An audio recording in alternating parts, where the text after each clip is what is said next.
Hello and welcome to Message to the Masses with Tesa. I am your host and publishing consultant, Tesa Colvin.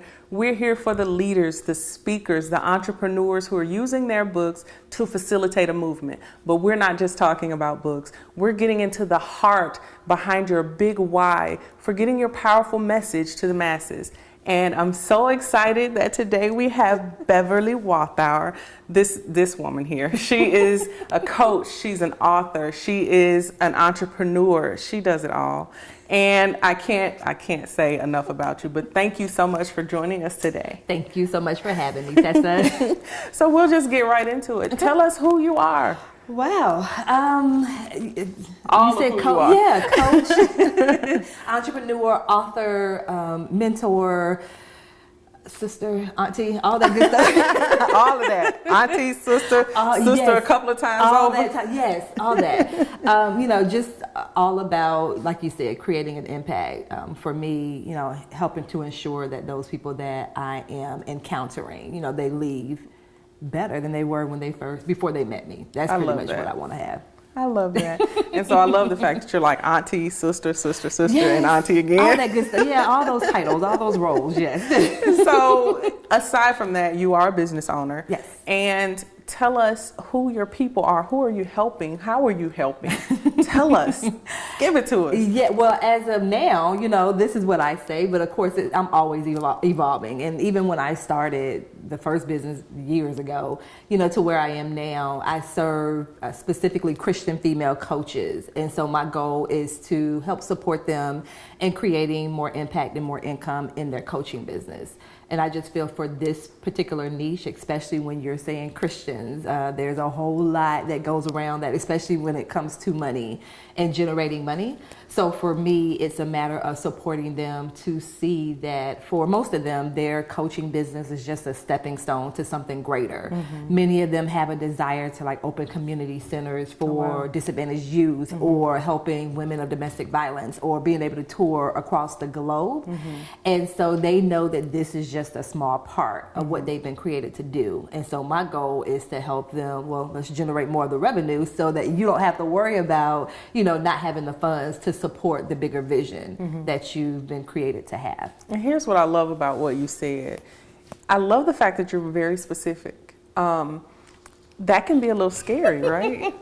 Because when you start a business, yes. from being a business owner, you want to say it's for everyone, because these principles or this process will help everyone.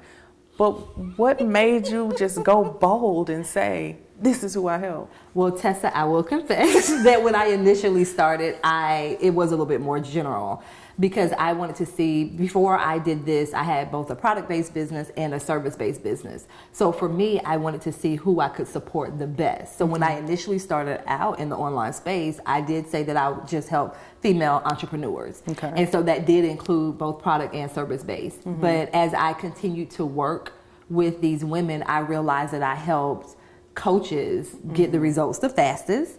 And then there was another pull and another tug. I noticed that even with coaches and them being female, the other thing that they had in common was the fact that they are Christian. Mm-hmm. And so for me, I could not separate my relationship with God from my business. And so, you can catch me on live and I'm talking God, Jesus, scripture and all that stuff. And so for me, I didn't want to offend anyone, so I just let them know, hey, I do support Christians, and if you have an issue with that, then I'm not the coach for you. Not the place and for it's okay. Hey, I'm not the coach for Agree everyone. to disagree and move on. Yes.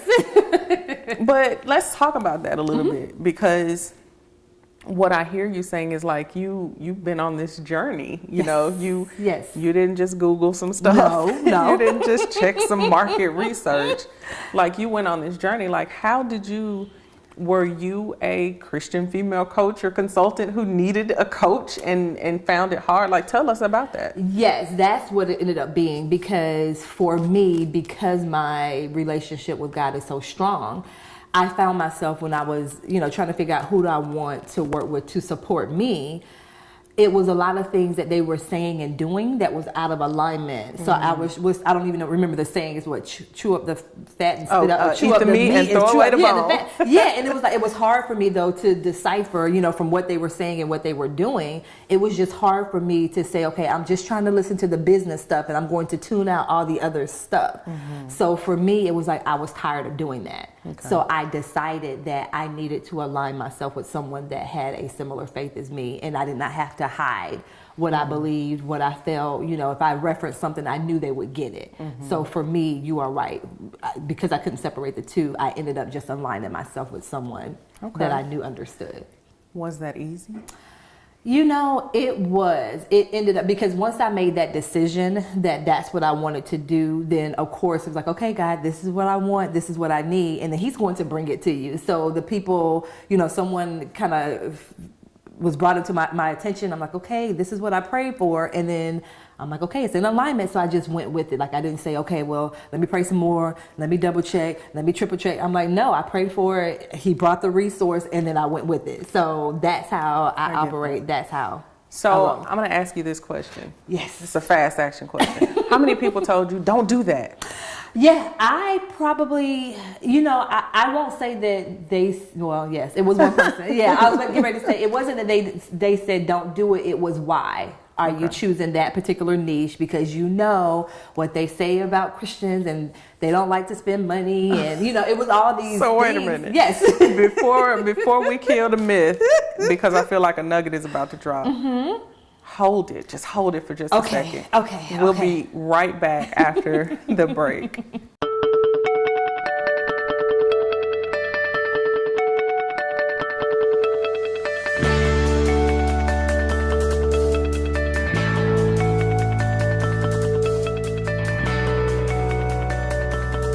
And we are back with Message to the Masses with Tesa. We have Beverly just dropping some bombs and killing some myths right here. So before the break, we dove into kind of the people who, not the people, but the number of people who told you, don't do it, don't niche down, as they say. Yes. And you made the decision to do it.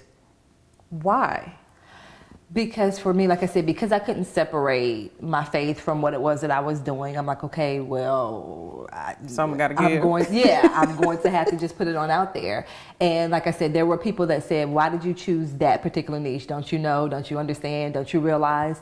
And so I had to shut that down because I'm like, wait a minute, I'm faith-based. I've invested, I invest in my personal development, my professional development. So I'm like, that's not true, and they'll go, well, black women don't do this. And I'm like, but wait a minute, I'm a black female as well. So I'm like, I'm squashing all those myths. And I'm like, and besides, I know other faith-based African-American women that invest in their professional and their personal development. So this stuff is not true. So I had to rectify that with myself first to say what they're saying is not true. So wait a minute, what you're saying is is there like a history of entrepreneurship in your family?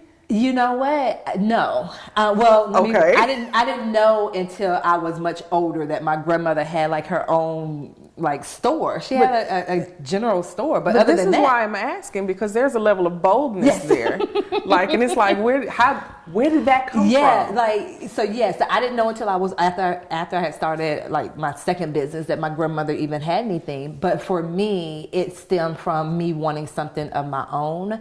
Before I stepped into being an entrepreneur, I was an educator, I was a trainer. And so I had instances where I was just like, I'm not happy. I don't want to do this. And so I was like, I know my creator didn't put me here to wake up literally with tears in my eyes when the alarm would go off. Because I'm like, I don't want to go to work. I don't want to go to work.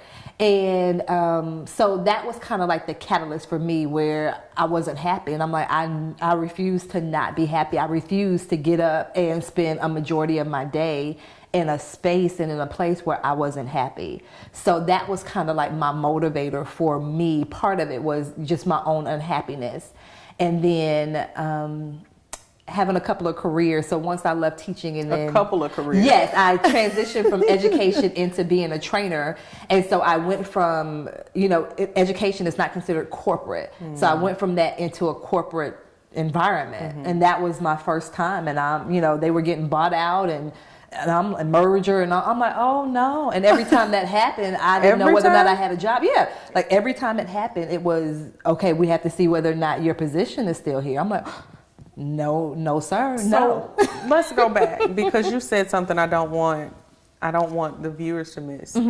Is this, you said waking up with tears in your eyes, because you that's my story. I'm like, who told you that? Yes. That's my story. Yeah, literally when the alarm would go off. Right. I'm like, and you just I don't sad wanna go. already. Yeah. I'm like, I don't want to go. I know that's, it's a space of desperation. It's a space of depression. It's really a tough space to be in. So when you are working with probably other women who have gone through those same things, what is it that you have to help them believe is possible? It's a few things. First and foremost, I'm not the person that's going to say quit your job to start a business, because you can't come live with me. You cannot come live with me. I will tell them you cannot come live with me. But everyone's journey is different with that. Right. For some people, they take a leap of faith, and that's what ended up happening with me when I finally decided to walk away from corporate. I was like, okay, God, I don't want to do this anymore. I'm tired of getting emails saying, hey, we just got bought out by someone else. And so I'm like, okay, I'm going to walk away from this. Literally walked away. And I'm like, okay, God, if this is going to work, I need to generate X amount of money, in order for this to work. And so I remember I left on a Friday. So my first day full-time entrepreneur was on a Monday. And then by that Friday, I had exceeded the revenue goal that I had set. Wow. So, my journey is different, but it's also the same for a lot of people. Like, they stepped out on faith. And then there are some people where they have a plan, they have an exit strategy, and they're just like, okay, by this date. I wasn't one of those. Yeah. So either way it goes, I can relate, because even when I left education, I had an exit date, like, this is what I want to do. Right. And then when I did the corporate thing, it was a leap of faith. So with that, like I said, those women that's where they are, that's, that's probably a lot of who you're working with. What are the results that you're helping them to, once they believe it's possible, what results are they stepping into? What results were you able to create for you, and now you're helping them? So it was a couple of things. For myself, I had to believe, because even my own money stories from when I was little, and money doesn't grow on trees, and you have to go to school. Look, that one hurt right there. Yes. You have to go to school, get a job, work for 50, 60 years now, and then you retire. And, I had to unravel some of those money stories. And it's the same thing with them when I'm working with them, and get them to see that really and truly money is unlimited. Literally, it's an energy, and it's all around you. And so them stepping into that belief that they can generate money the way that they desire. Also, another piece to how I support them is with pricing. That's a huge thing. I love it. Yes, that's a huge thing for me. When I decided that, hey, I wanted to generate 6 figures. So that was like my first milestone. I want to generate 6 figures. And if you're in the online space, that's a huge thing. So I'm like, okay, I want to generate 6 figures. And so when I hit that goal, I'm like, oh, shoot. It was awesome to hit that goal. Right. But then also say, let me reach back and show these other women that you can do that too. So now that my next goal is multi 6 figures, I'm like, okay, well, so there's always a revenue goal there. Too. Yes. And it's just like, how many people can I reach back and show them that it's possible too? Wow. So that's one of the biggest things. It's just when it comes to their revenue and showing them that they can generate the revenue that they desire, but it's definitely going to take some mindset shifts. And they can do it without just casting away their faith. They can do that without denying who they are and what they are and who they serve in their business. So that's been one of the most powerful pieces. So you are doing it all. Like, you're having to crush, limiting beliefs. You're having to help with mindset, because it's really not that the money is not there. Correct. But it's something that blocking. Correct. Right? We know all that. Yes. So I want you, listen to this now. Okay. Okay. I want you to tell us how you help people understand the difference between price and value. But don't tell us yet. Okay. Don't tell us yet. Here's the reason I asked that question is because thinking about your audience, thinking about who you're helping, because this is a help, this is a support. People think a price tag equals value because they're on the consumer side. But as a provider, yes, there's a difference. Yes. Right? So I really want you to kind of dig into that. But okay. We'll dig right into that right after the break. Okay.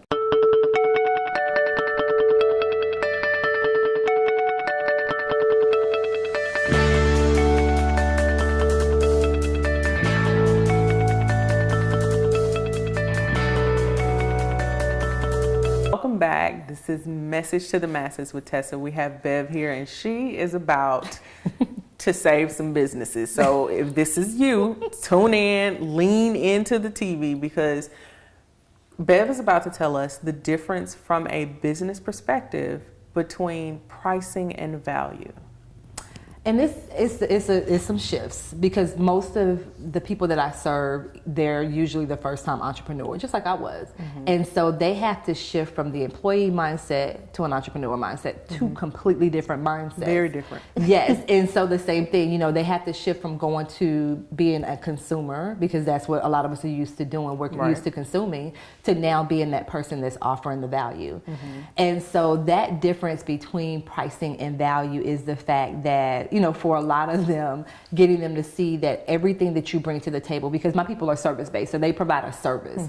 And so it's not just, hey, I'm going to meet with this client for an hour and we walk away. I'm like, no, it's so many other little pieces that go to you delivering this result. And that's what it is. It's a result. So people pay for results. And so it doesn't matter if you're product based or service based. Like, you want to consider how the result that someone's going to get after either consuming, your product or your service.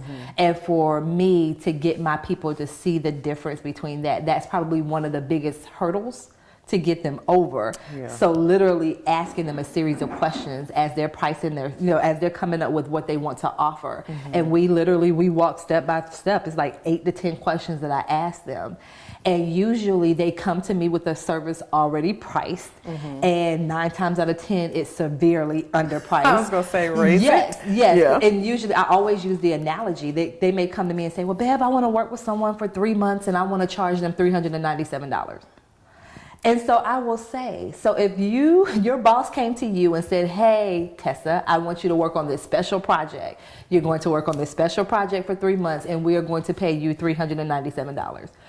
You would roll your eyes, look for your purse, because that's insulting. Do you see Tesa's face? Okay. That's an insult. It is an insult. So why is that okay for you to do that to yourself and your business? So I want to stop you there, because I don't want it to be lost that you had this evolution of, you had to figure all this out. You had to figure out, what you needed as a business owner, right? Yes. You needed someone who aligned with your beliefs. You needed someone who could help you reach your business goals. Yes. So you needed that, and then you became that for others. Yes. Like, your journey was not for naught. Correct. You know what I mean? Correct. And so essentially you're still teaching people to do the same thing. Yes. And you're teaching them to do it in a way that because that scenario you just gave, $397 for a 3-month project, that's exhausting. You can't serve at your best. Correct. Right? So tell me one of the things, just one. Okay. One just pillar in what you teach, that you share, that you've learned from your journey, something that maybe you still hold on to, maybe it's a quote, maybe it's a scripture, that you share with those who you support to help them. Oh my goodness, there are so many. One is the scripture, for God has given me the power to create wealth. And, for these women, if you are an entrepreneur, and especially because they desire to go into it full time, you have to be able to maintain and sustain your household. And so, offering a $5 product here and a $27 product, like, do you know how many of those you have to sell in order for you to do that? Right. And so I don't want them stressing, and it's like, okay, I have to get a client tomorrow, because if I don't get a client tomorrow, I can't pay my mortgage. It's like, you should never be in that space. And so for me, just them keeping in mind that that's where it comes from. Like, you have the power to create the wealth that you desire to have. And so once you kind of realize that and you're operating in that, it makes it easier for you to say, okay, God, I may not have all the pieces. That's why I have Bev here. But you know what I'm saying? I'm at least on the right path to getting there. So you're helping these women with their story around their business. You're helping these women with their mindset stories, basically, and the things that they have told themselves to be, that they believe to be fact, even though they may be fiction. And the impact. What's happening? What are the results they're getting? Wow. For a lot of them, it's them selling a service for the first time at a 4-figure price tag. Wow. It's them, being able to look in their child's eyes and literally say, we're getting ready to change the trajectory of this family. Like, it's not just her, it's people that are connected to her. And legacies involved. Yes, so that legacy chills. building. Yes, it's really and truly about legacy building and Right. showing their kids that there are other options. So there's nothing wrong with you going to college after high school. There's nothing wrong with you going into the military. There is nothing wrong with you going straight into the workforce. But then there's another option of you being an entrepreneur, and there's nothing wrong with that either. And it's possible. And it's possible. So literally changing, generations of the way things have normally operated in their families. And they get to realize that it doesn't have to be that way. There is another possibility. So who would have guessed that your grandmother having that yes. grandmother having that storefront when now, it'll be in your blood and your Yes. bloodline that now you're a business that builds businesses. Exactly. That's amazing. Exactly. And so take a few minutes, tell the viewers how to find you, because I know there's some entrepreneurs out there like, yes, I need all of that. Yes, so I'm all over the internet, but in a good way. All over the internet? I'm all over the web, but in a good way, So my website is www.beverlywalthour.com. My email is beverly@beverlywalthour.com. My social media, Facebook, Twitter, Instagram, all of that. Beverly Walthour. Keep it simple. Keep it simple. Yes. Thank you so much for just coming on and talking to us about that journey to being a business that builds business and on our way to being a millionaire that makes millionaires. Yes. And I just thank you so much for joining us. Thank you for having me, Tessa. I also want to thank you, the viewers, for spending time with us. And remember, your story, your skills, your experiences, there's someone out there right now who's waiting for you to tell them all about your journey so that they can have better businesses, so that they can have better careers, relationships, and so much more. It's up to you. You got to get that book done. Until next time.